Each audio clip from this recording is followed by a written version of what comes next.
This program is brought to you by Link TV for educational and non-commercial use only.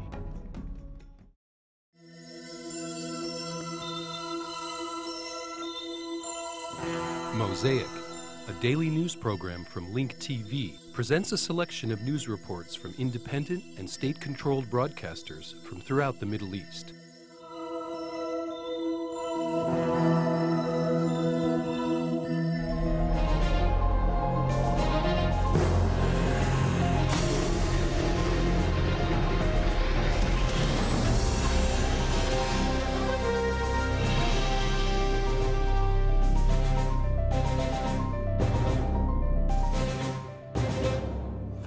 The Taliban spokesman said that his movement is ready to exchange some of the female South Korean hostages with Afghan female prisoners detained in Kabul.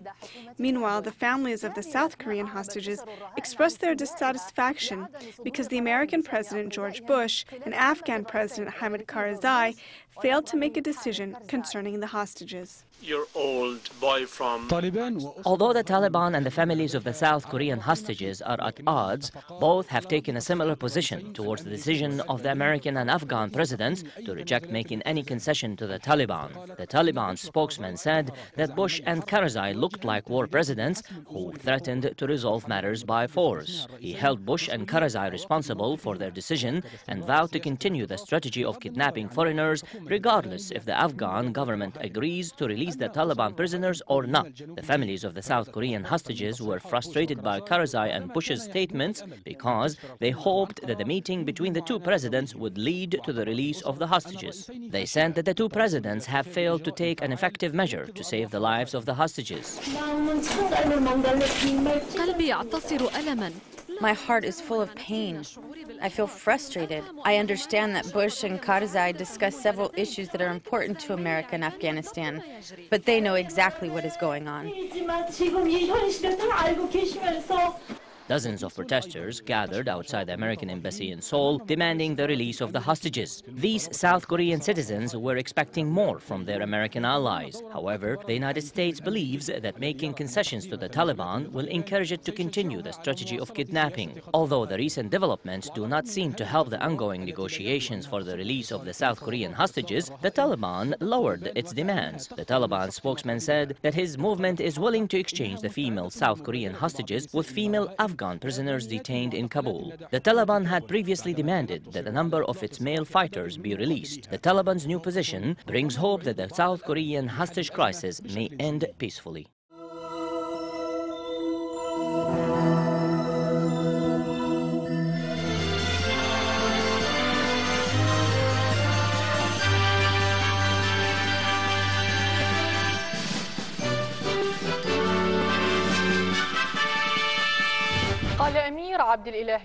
A three-way meeting was held in Baghdad between Iranian, American, and Iraqi security experts. The head of the Iranian delegation, Abbas-Olmert, said that they had discussed the reasons behind terrorism in Iraq. The head of the Iranian delegates also said that the American and Iranian delegates agreed to continue the talks at a suitable time. The Security Committee, which has American, Iranian, and Iraqi experts, held its first meeting in Baghdad. The committee was formed when American, Iranian, and Iraqi delegates, including the Iraqi Prime Minister Nouri al-Maliki, met in Baghdad on July 24th. This committee was formed as a joint effort to deal with the security situation in Iraq and to find ways to eliminate Al-Qaeda.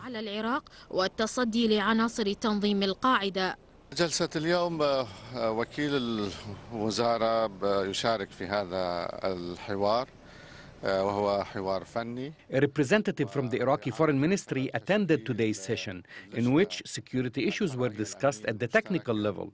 During the meeting, the formation of a joint security committee was discussed. The committee will include American, Iranian, and Iraqi experts. We are optimistic because during this meeting, technical and practical security matters were discussed. The meeting focused on three important points: controlling the armed militias, fighting terrorism and Al-Qaeda, and coordinating efforts to secure the borders and to stop the infiltration of armed individuals. I think this meeting is important because it will test the participating parties on their commitment to helping the Iraqi government and people. التزام جميع الأطراف المشاركة لمساعدة الحكومة العراقية والشعب العراقي. هذا الاجتماع الأمريكي الإيراني الذي عقد على This meeting, which was attended by Iranian, American, and Iraqi security experts, as well as Iraqi security officials and politicians, comes at the same time as the third round of security talks in Iraq.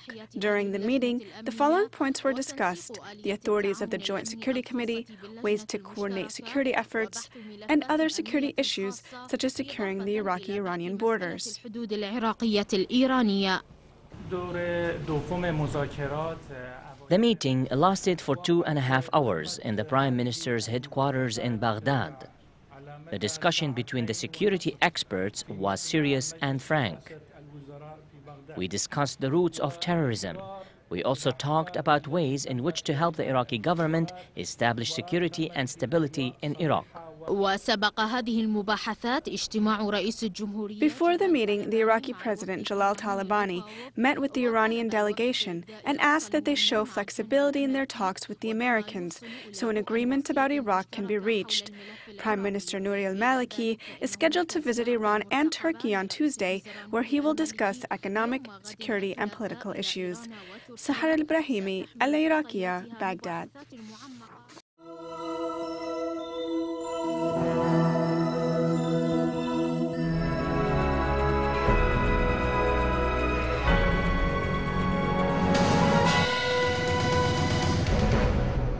Mr. Bakrdonian, can you comment on Gemayel's speech? Gemayel said that the elections must be recalled in Burj Hammoud, where the dead and the foreigners have voted. He also talked about electoral irregularities and the role of the legal system. What is your response? Did you take notes of his speech? Frankly, I was dismayed by his comments. Last night, His Excellency demonstrated a great deal of anger. He alleged an electoral fraud. In your favor?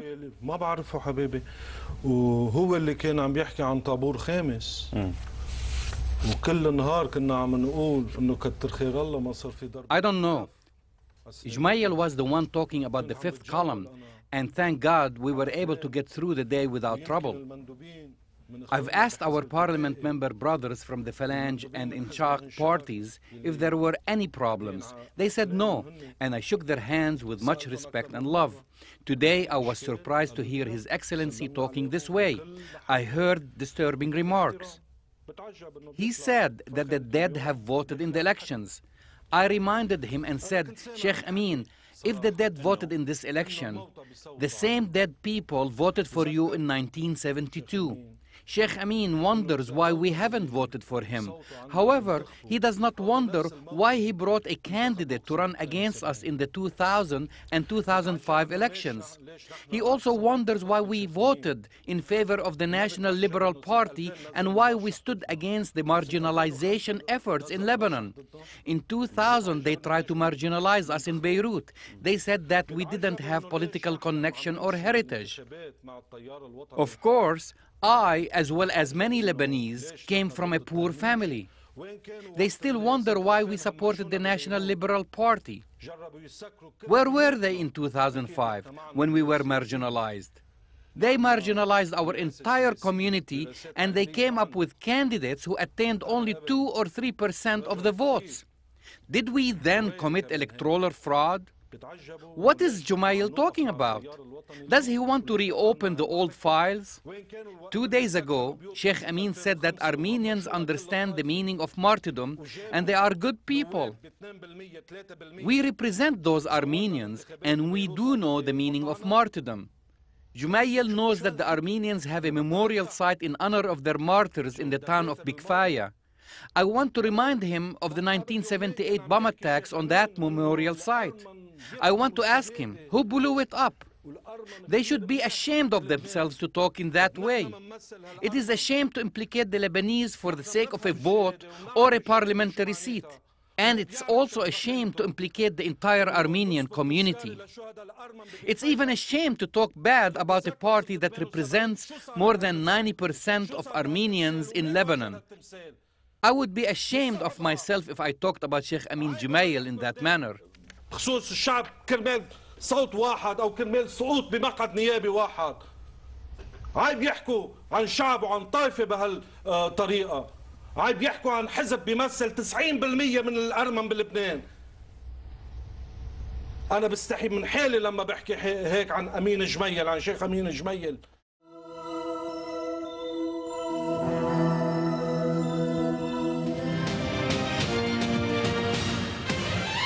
في أريحة عقد رئيس الوزراء الإسرائيلي أهود أولمرت والرئيس الفلسطيني محمود عباس. The Palestinian President Mahmoud Abbas met Israel's Prime Minister in the West Bank city of Jericho. The two leaders discussed the mechanism which the International Middle East Peace Conference will be based on. However, they failed to discuss any of the key issues pertaining to the creation of a Palestinian state. This is the first time the two leaders meet on Palestinian territory. Commenting on this meeting, Chief Palestinian negotiator Al-Iraqiya said that his cabinet does not want to raise the bar for expectations. Al-Iraqiya added that both sides must be ready to hold political talks, which include the final status issues in the Palestinian territories. Unlike his Palestinian partners, the Israeli Prime Minister Abbas-Olmert avoided talking about the fundamental issues. This news comes after Olmert met with the Palestinian President Mahmoud Abbas in the West Bank city of Jericho. This is the first meeting of the two leaders in the Palestinian territory, and it is the second under the reign of the Palestinian National Authority. In the meeting, Abbas demanded that Israel improve the living conditions in the Palestinian territories and allow the gunmen who were holed up inside the Church of Nativity and later expelled to the Gaza Strip return to Bethlehem. In addition, he demanded that Israel hold political talks on the rather difficult issues, including the creation of a Palestinian state. I came here to discuss with you the outstanding issues between Israel and the Palestinian Authority, and I hope that this meeting will lead to negotiations on the creation of a Palestinian state.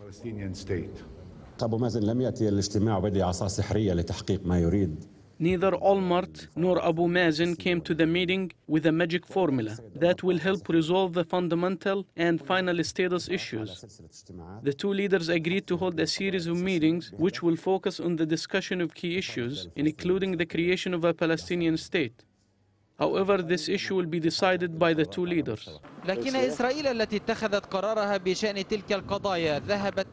Israel, which has long made up its mind, reiterated its position that it would not discuss key issues at such meetings. Abbas and Olmert agreed to hold more meetings in order to lay the political groundwork for the International Peace Conference scheduled for next fall.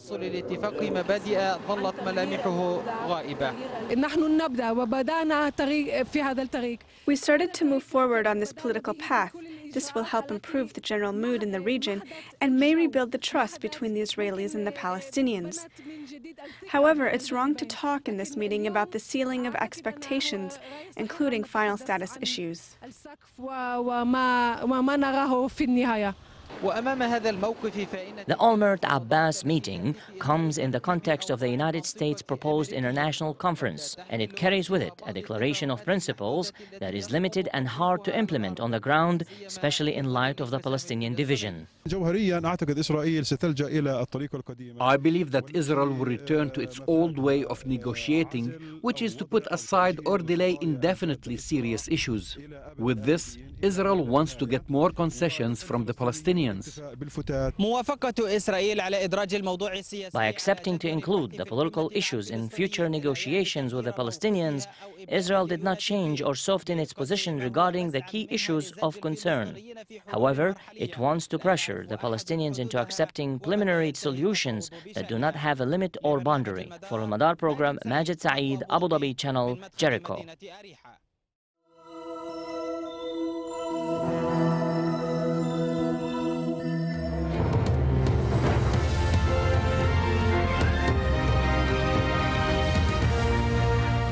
the vast majority of Palestinians in the world today are stateless. That is, there is no state that officially recognizes them as their nationals. Hundreds of thousands fled or were expelled following the creation of Israel in 1948, forced to become refugees in neighboring Arab states and lands now occupied by Israel. Now, while Israel disputes Palestinians' right of return, most Arab states have failed to grant them citizenships or, in fact, even basic rights.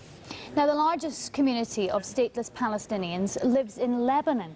The UN says the number of officially registered Palestinian refugees is over 400,000, or more than 10% of Lebanon's total population. Now, these people cannot become Lebanese citizens. They have limited access to the state's schools and hospitals, and no access, in fact, to public and social services. They're also banned from working in more than 70 professions and still require a work permit, valid only for 2 years at a time. But there is an even more vulnerable group of the so-called non-ID refugees, not registered by either the UN Relief and Works Agency or the Lebanese authorities themselves. Zaina Khodr now reports on those who are not only stateless but also without legal identity.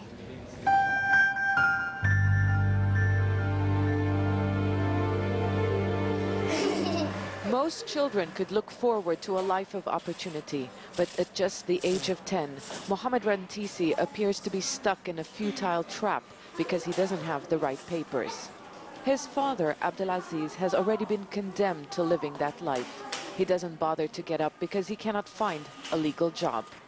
The Rantisis are non-identity Palestinians, and the Lebanese state doesn't recognize their existence. My husband came here after fleeing Gaza decades ago. He had a travel document from Egypt, which he lost during the Lebanese civil war. The Egyptians refused to replace it, and the Lebanese government won't give him any official papers. There are more than 3,000 cases of non-IDs in the country. Without those papers, Palestinians cannot register their children or travel outside the country. And most of the time, they daren't even leave the refugee camp because they could be stopped at security checkpoints. Rida told us that they have a right to a future, just like other children across the world. Now, the final misery. The Rantisi family has been stripped of all their belongings, displaced from the fighting at Nahr el-Bared refugee camp, and settled in the nearby camp of Bedawi. Palestinians have had a long history of suffering here. They are stateless, refugees with little basic rights, and even some without any identity. And now, more than 30,000 are homeless and don't have a community to return to again. Their homes in Nahr el-Bared, nothing more than skeletal remains because of the clashes between the Lebanese army and fighters from a group known as Fatah al-Islam. It will take more than a year before their homes are rebuilt. Generations of Palestinian refugees grow up in the small streets and narrow alleyways in camps across the country. UN relief workers provide some help, but in yet another cruel twist, that help is limited because these poor stateless people don't have Lebanese IDs. The Lebanese government promised to seriously look into their situation and settle their problem without really giving many details on how this is going to happen. These families have spent decades marking time and waiting. Istihar is waiting for some sort of legal documentation. She says her husband lost his Jordanian passport during the Israeli invasion 25 years ago.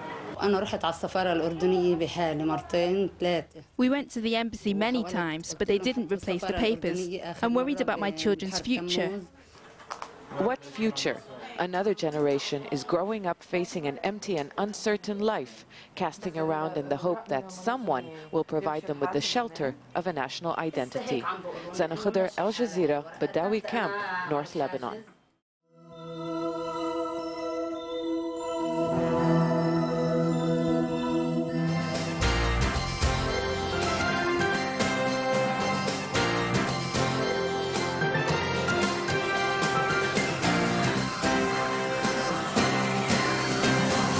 our top story, the planned evacuation of settlers from the wholesale market in Hebron was completed this morning. Dozens were lightly injured during confrontations at the site, including 14 policemen and 25 right-wing activists. 6 officers were taken to hospital for treatment. 5 protesters were arrested. Abbas-Olmert has that story. Today's stormy confrontation was expected.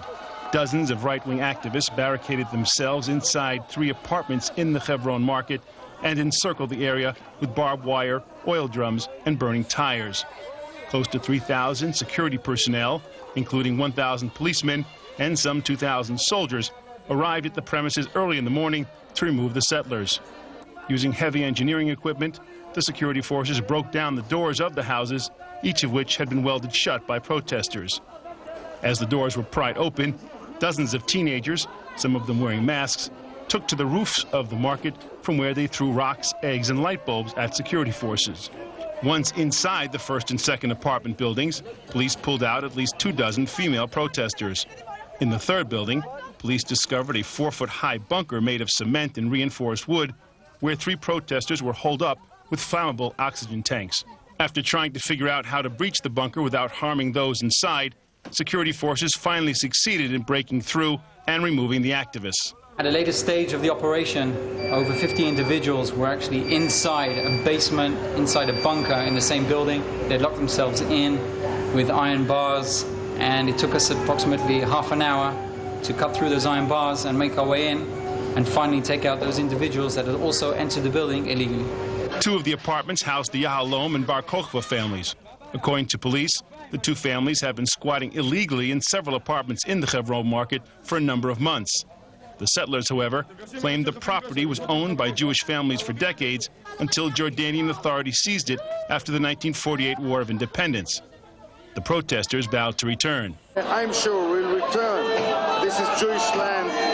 This land was given to us by the owners of this land, belonging to the ancient Jewish community of Hebron. They gave us the permission, they gave us the deeds and the documents. Meanwhile, today's evacuation was met with sharp condemnation by several MKs. Last night, 12 soldiers were court-martialed for refusing orders to remove the settlers under orders from Orthodox rabbis. Some were sentenced up to 28 days in prison, and some were dismissed outright from their combat units. Defense Minister Ehud Barak said today, "Our army is the only army we have, and the soldiers received their orders from their commanders and no one else." National Union NRP Chairman Zvulun Orlev said that all acts of insubordination in the IDF must be condemned, but he criticized the decision to send soldiers to evacuate the buildings in Hebron. Eli Wogelanter, IBA News.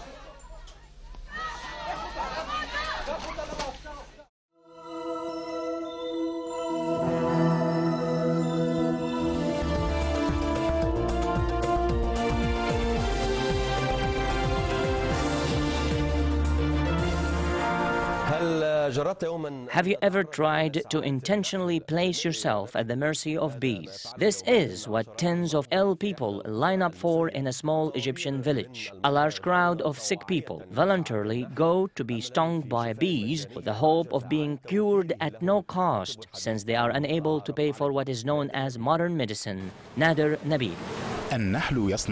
Bees produce honey and give hope to simple people. This is a sign on the road of an Egyptian village on the outskirts of Cairo. The same sign is hung on a home which has been transformed into an unofficial clinic. The owner, Sheikh Mohammed Minyawi, was transformed into a doctor with public backing. I found that people were becoming cured from it, and I found a lot of people who needed a treatment. Contemporary modern treatments and diagnoses are very expensive, so I wanted to do something for the sake of God. The cost of treatment, feeling hopeless about being cured, and the lack of confidence in science, all this compelled 6 people to bow to bee stings and free medical treatment. Small bee stings are enough to treat a long list of illnesses. I placed the bee sting to the left of the liver, out of fear the sting may affect the spleen and damage it. So with the sting, I protect the spleen and liver.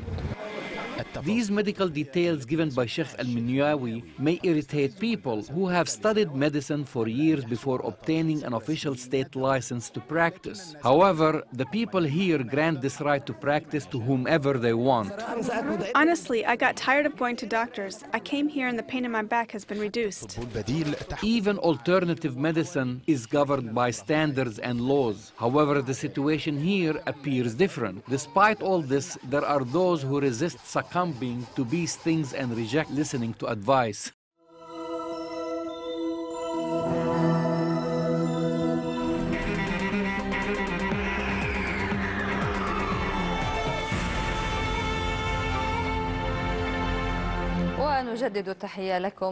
Assilah is a Moroccan town that overlooks the Atlantic coast in the northwest of the country.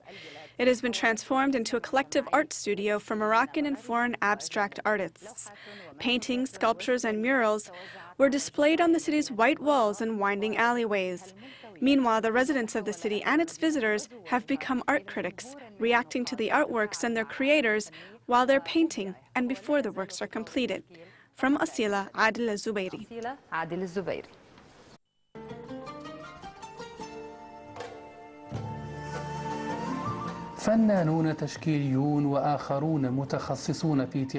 There were 24 abstract artists and sculpturalists who are Moroccan residents and expatriates coming from foreign countries as well as others from Spain, France, and South Africa. The artists are divided into two workshops. One is for drawing and abstract painting. The other is for those in specialized arts and creative sculpturing. They work day and night, everyone according to their mood. They compete and challenge each other, but all love Assilah.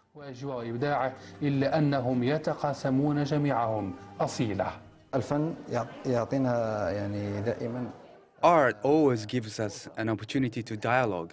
We all speak the language of art.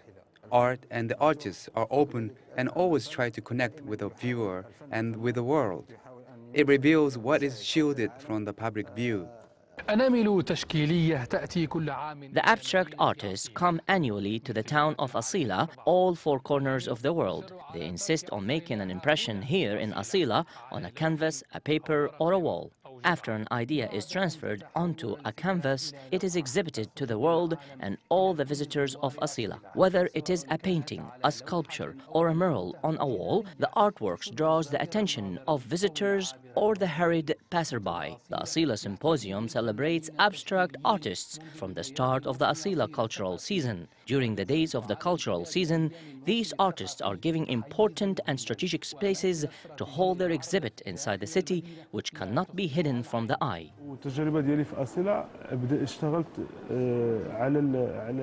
When I came to Assilah, I began working in the alleyways that are present in Assilah. The secret of my inspiration is found in every corner, alley, and dome of this beautiful town.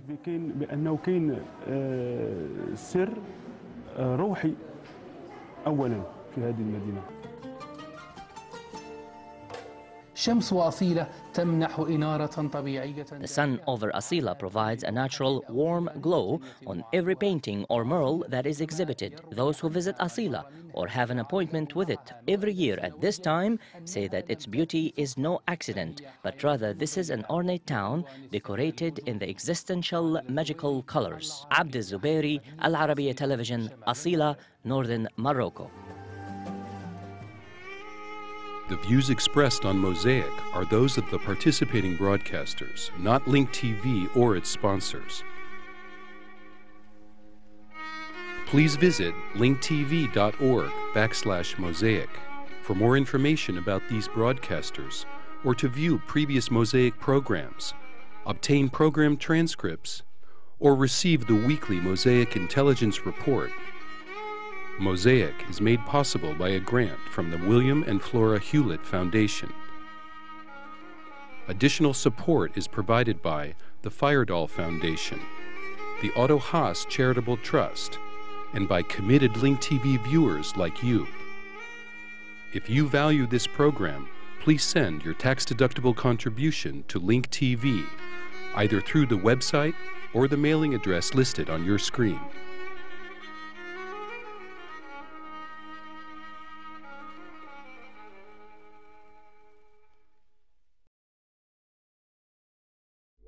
This program was brought to you by Link TV for educational and non-commercial use only. Link TV is the only U.S. television network devoted to global and national news, with uncompromising documentaries and diverse cultural programs. Programs which connect you to the world.